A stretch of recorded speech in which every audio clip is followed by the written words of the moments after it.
El libro del profeta Isaías. En el primer video exploramos los capítulos 1 al 39, que fue el mensaje de juicio y esperanza de Isaías para Jerusalén. Él acusó a los líderes de Israel de rebelión contra Dios y dijo que a través de Asiria y luego de Babilonia, el reino de Israel sería derribado en una acción del juicio de Dios. Así que el capítulo 39 concluyó con Isaías prediciendo la caída de Jerusalén y el exilio en Babilonia. Y 100 años después de Isaías, tristemente, todo esto vino a suceder. Pero la esperanza más grande de Isaías era una nueva y purificada Jerusalén, donde el reino de Dios sería restaurado a través del rey mesiánico venidero y todas las naciones serían unidas en paz. Así que los capítulos del 40 en adelante exploran esta gran esperanza. La primera sección principal de los capítulos 40 al 48 abren con un anuncio de esperanza y consuelo para Israel. Se le dice al pueblo que el exilio en Babilonia ha terminado y que el pecado de Israel ha sido tratado. Una nueva era está comenzando. Así que todos deben regresar a casa en Jerusalén, donde Dios mismo traerá su reino y todas las naciones verán su gloria. Ahora, detengámonos un momento porque este anuncio inicial hace que surja una gran pregunta. ¿Quién está diciendo todo esto? ¿La voz de quién estamos escuchando en estas palabras de esperanza? La perspectiva del profeta en estos capítulos es la de alguien que está viviendo después del exilio. En otras palabras, en el tiempo descrito por Esdras Nehemías.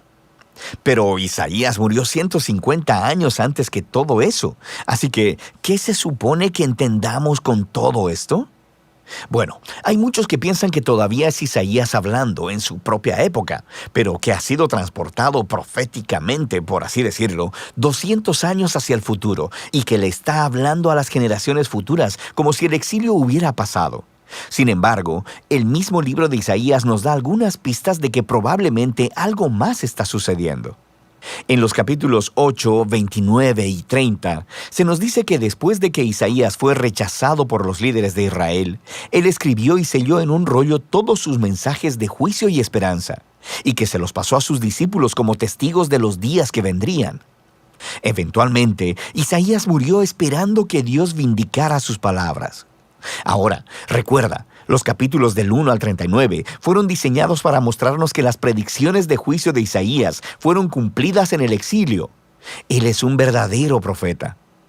Así que, después de que el exilio ha terminado, los discípulos de Isaías, quienes han atesorado sus palabras por tanto tiempo, abren el rollo y comienzan a aplicar sus palabras de esperanza a su propia época.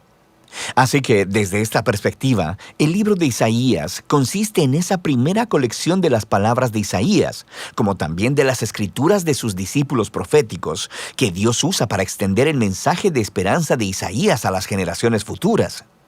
Cualquiera que sea tu perspectiva, todos están de acuerdo en que estos capítulos están anunciando que la esperanza futura ha llegado, que Dios está cumpliendo las promesas proféticas de Isaías. Así que el profeta espera que Israel responda, convirtiéndose en siervos de Dios. Esto es, que después de experimentar la justicia y misericordia de Dios a través de la historia, comiencen a compartir con las naciones quién es verdaderamente Dios.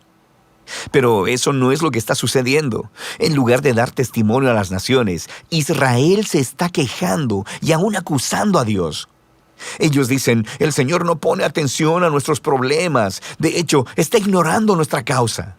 El exilio en Babilonia, de forma entendible, ha provocado que Israel pierda la fe en su Dios. Quiero decir, quizá Él no es tan poderoso. Quizá los dioses de Babilonia son más grandes que nuestro Dios. Así que el resto de estos capítulos, del 41 al 47, están diseñados como si fueran una escena de juicio. Dios está respondiendo a estas dudas y acusaciones con los siguientes argumentos. Primeramente, Él les dice que el exilio a Babilonia no fue causado por una negligencia divina. Más bien, fue divinamente orquestado como un juicio por el pecado de Israel. Y segundo, fue por causa de Israel que Dios levantó a Persia para conquistar a Babilonia, para que pudieran regresar a casa, cumpliendo así las palabras de Isaías.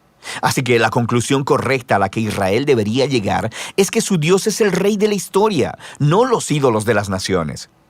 En la caída de Babilonia y el ascenso de Ciro, el rey de Persia, Israel debería ver la mano de Dios obrando y, por tanto, convertirse en sus siervos, diciéndole a las naciones quién es Él. Pero para el final de este juicio, en el capítulo 48, nos encontramos con que Israel es tan rebelde y dura de corazón como sus ancestros. Así que Dios los descalifica como sus siervos, pero Dios todavía está en la misión de bendecir a las naciones.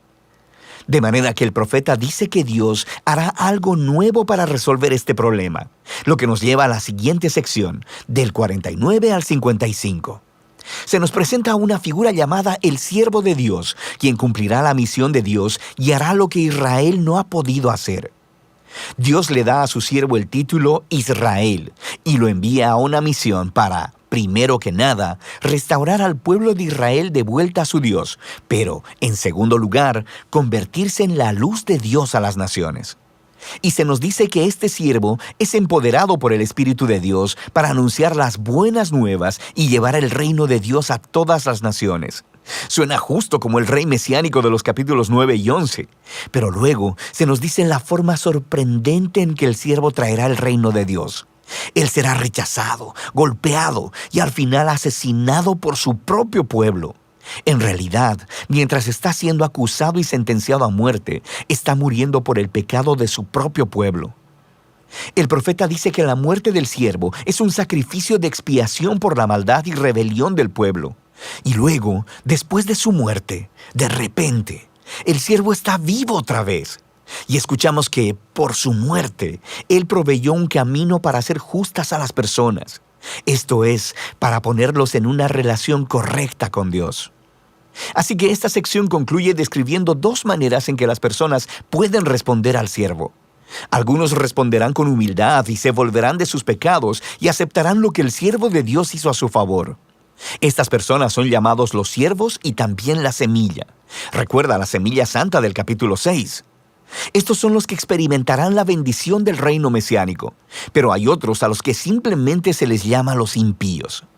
Ellos rechazan tanto al siervo como a sus siervos, lo que nos lleva a la sección final del libro, del capítulo 56 al 66, donde los siervos heredan el reino de Dios. Estos capítulos están hermosamente diseñados con una simetría que une a todos los temas del libro. Justo en el centro están 3 hermosos poemas que describen cómo el siervo empoderado por el Espíritu está anunciando las buenas nuevas del reino de Dios a los pobres. Y él reafirma todas las promesas de esperanza que vimos en este libro. La nueva Jerusalén, habitada por los siervos de Dios, será el lugar desde donde la justicia, la misericordia y la bendición de Dios fluirán hacia todas las naciones del mundo. Y rodeando estos poemas están 2 largas oraciones de arrepentimiento, donde los siervos confiesan el pecado de Israel y se lamentan de toda la maldad que ven en el mundo que les rodea. Así que le piden a Dios que los perdone y que su reino venga aquí a la tierra en la misma forma como está en el cielo. Ahora, en cada lado de estas oraciones se encuentran colecciones de más poemas que contrastan el destino de los siervos con el de los impíos que los persiguen. Dios dice que traerá su justicia sobre todos los que contaminan su buen mundo con maldad, egoísmo e idolatría, y que los excluirá de su ciudad para siempre.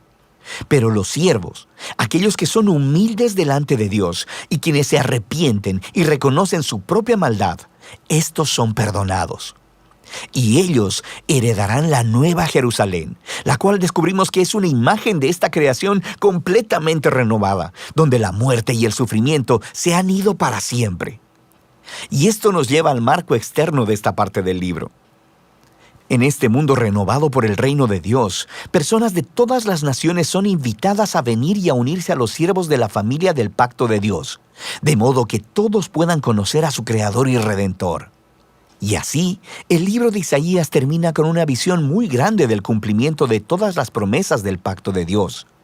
A través del sufriente rey siervo, Dios crea una familia del pacto proveniente de todas las naciones, quienes esperan la esperanza de la justicia de Dios mediante una creación renovada, donde el reino de Dios finalmente viene a la tierra como existe en el cielo. Y esa es la muy poderosa esperanza del libro de Isaías.